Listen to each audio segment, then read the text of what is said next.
ভাবুন তো, একটা চাঁদ যেখানে আগুন জ্বলতে থাকে, থামে না, সবসময় লাভা বিস্ফোরণ ঘটায়।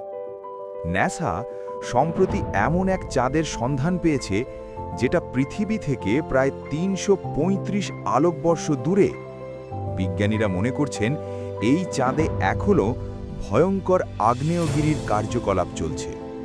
এই চাঁদটা নিজে একা না, এটা একটি বিশাল গ্রহের চারপাশে ঘুরছে। গ্রহটার প্রচণ্ড মাধ্যাকর্ষণ এই চাঁদটাকে ভেতর থেকে চেপে ধরছে। এই চাপেই চাঁদের ভেতরের পাথর গলে গিয়ে লাভা হয়ে বারবার বিস্ফোরণ ঘটাচ্ছে, ঠিক যেমন আমাদের সৌরজগতের আয়ো নামের চাঁদে হয়।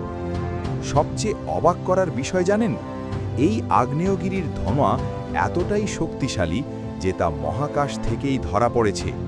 মানে ৬৩৫ আলোকবর্ষ দূর থেকেও নাসা আগুনের চিহ্ন দেখতে পাচ্ছে। এটা আমাদের শেখায় মহাবিশ্ব এখনো জীবন্ত। নতুন গ্রহ, নতুন চাঁদ, নতুন রহস্য এখনো জন্ম নিচ্ছে। আমরা যতটা জানি তার চেয়েও অনেক বেশি অজানা রয়ে গেছে। তাহলে একবার ভাবুন তো, যদি এমন আগুনে ভরা চাঁদে একদিন মানুষ পৌঁছে যায়, তাহলে সেটা হবে আবিষ্কার নাকি আত্মঘাত? আপনি কি মনে করেন? কমেন্টে লিখে জানান।